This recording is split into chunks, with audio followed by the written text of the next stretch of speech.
Buenos días, mis queridos chicos de tercero B de secundaria. Vamos a empezar nuestras clases virtuales debido a la coyuntura que estamos viviendo con lo del COVID-19 o coronavirus, por lo cual debemos quedarnos en nuestras casas para proteger nuestra salud y por ende nuestra vida. Así que el día de hoy les voy a dar una serie de pistas para que ustedes adivinen de qué tratará el tema de la clase de hoy, para que ustedes indaguen con las pistas que les voy a dar. Aquí en el escritorio tengo un castillo, tengo unas princesas, un aldeano.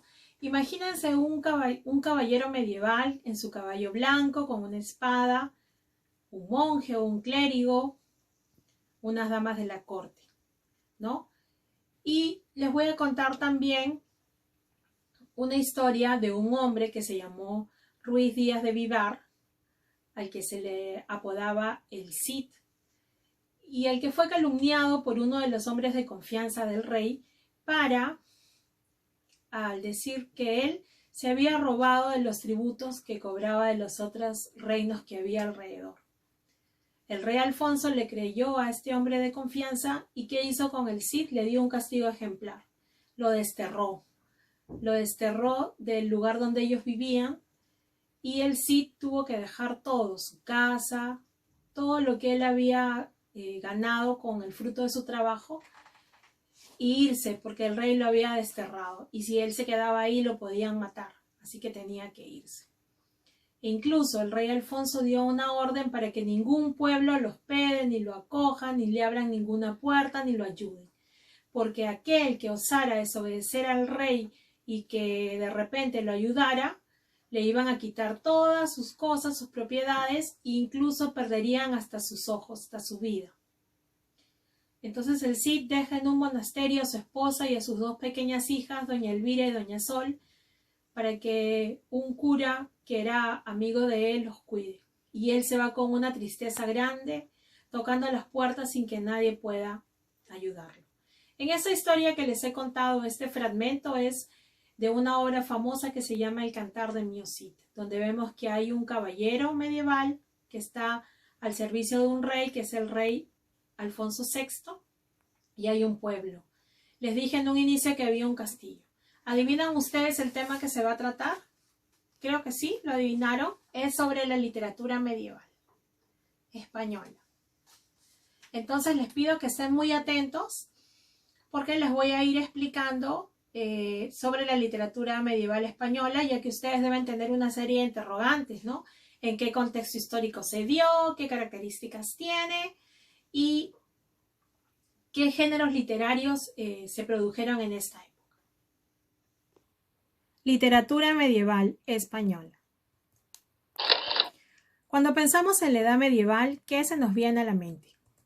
¿Un rey? ¿Un juglar? ¿Una reina? ¿Damas de la corte? ¿Un caballero guerrero? ¿O un clérigo? Sí, todos estos personajes están inmersos en la obra de la literatura medieval. Pero vamos a ubicarnos un poco y vamos a ver el contexto histórico. ¿En qué periodo se dio la literatura medieval? Está comprendido entre los siglos V y el siglo XV. Su comienzo se sitúa en el año 476 después de Cristo, con la caída del Imperio Romano de Occidente, y su fin en 1453 con la caída del Imperio Bizantino. Inicia en el año 476, finaliza en 1453. ¿Pero qué es la literatura medieval? Llamamos literatura medieval a todas esas composiciones que se daban oralmente. ¿Quiénes eran los encargados de difundir? Eran los juglares, quienes acompañados de un instrumento de cuerda que podría ser una lira o una guitarra, recitaban los versos. La literatura medieval tiene dos periodos. Vamos a ver las características de este primer periodo. Lo primero era que sus obras carecían de autor, eran anónimas. Un ejemplo de ello es el Cantar de Mio Cid. Uno de sus temas era la heroicidad de sus personajes. La presencia de la figura femenina. Siempre había una reina, había una princesa, había una dama de la corte. un caballero guerrero que estaba al servicio de un rey, y los juglares, que acompañaban junto con su guitarra, con su banjo, con su lira, las historias. Vamos a ver lo que son manifestaciones literarias. Las manifestaciones literarias en la Edad Media vienen a ser como los géneros literarios. Tenemos en el siglo XI las jarchas mozárabes, en el siglo XII tenemos el Mester de Juglaria y las poesías trovadorescas. Las jarchas vienen del siglo XI y vienen a ser las primeras muestras de la literatura española. Eran cancioncillas de creación popular que se transmitían oralmente. El tema principal era el amor y las quejas de amor de una joven, o sea, tocaban el amor y el desamor. Estas estaban compuestas en árabe o mozárabe. Un ejemplo de una jarcha: tanto amar, amado, tanto amar. Enfermaron mis ojos brillantes y duele tanto. El Mester de Juglaria del siglo XII significa ministerio, oficio, profesión. Era el oficio de los juglares, quienes viajaban de pueblo en pueblo contando historias que venían a ser las hazañas de los héroes, compuestas en versos con una rima sonante y métrica irregular. A esas composiciones se les llamó cantares de gesta. Una muestra de esta es la obra extraordinaria del Cantar del Mío Cid. Un ejemplo del Mester de Juglaria. Las dos manos inclinó el de la barba crecida. A sus dos niñas coge en sus brazos las subía. Al corazón se las llega, de tanto que las quería. Aquí nos está contando cuando el Mío Cid se despide de sus hijas, de doña Elvira y doña Sol, que son unas niñas pequeñas, y siente que su corazón se destroza al dejar a sus pequeñas hijas en un monasterio junto con su esposa. Tenemos ahora las características del segundo periodo. Lo primero, que tocaba los problemas de la humanidad. Hablaba del amor cortés, que era el amor que se daba entre caballeros y damas de la corte. Generalmente era un amor platónico, no era un amor que se consolidaba. Las obras ahora sí tienen autores, como por ejemplo el libro del Buen Amor de Juan Ruiz Arcipieste de Hita, y la concepción de Dios, el hombre y el universo en todos los temas en este segundo periodo. Una manifestación literaria de este segundo periodo es el Mester de Clerecia. Son composiciones escritas por los clérigos. Sus temas son religiosos y filosóficos. Sus obras tienen una finalidad didáctica, es decir, está compuesta en estrofas de 4 versos alejandrinos.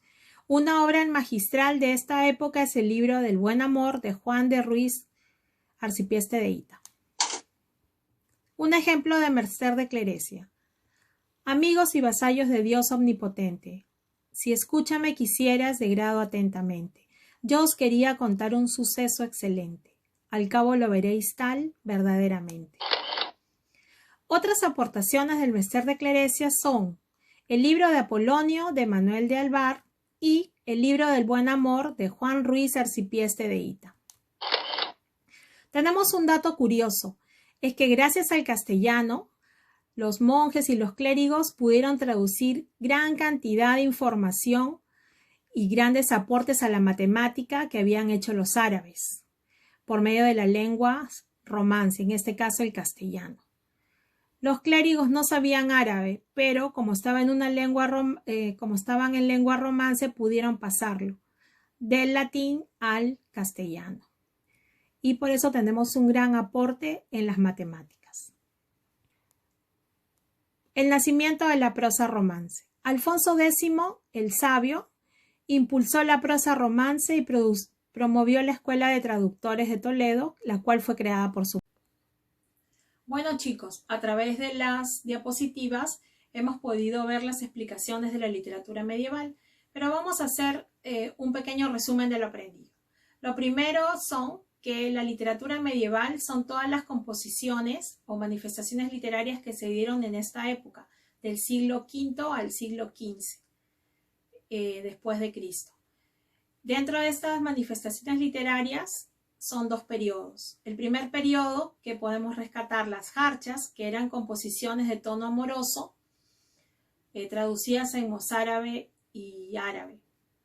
Y el Mester de Juglaria, que eran las hazañas de las guerras o de las batallas que iban contando los juglares de pueblo en pueblo, los que también se les llamó cantares de gesta. En el segundo periodo tenemos el Mester de Clerecia, que eran composiciones hechas por los clérigos y tenía un lenguaje más depurado y tenía una finalidad didáctica, ¿no? Y aquí podemos rescatar la obra El libro del buen amor de Juan de Ruiz, arcipreste de Hita. También tenemos que sus características son, primero, las obras eran anónimas.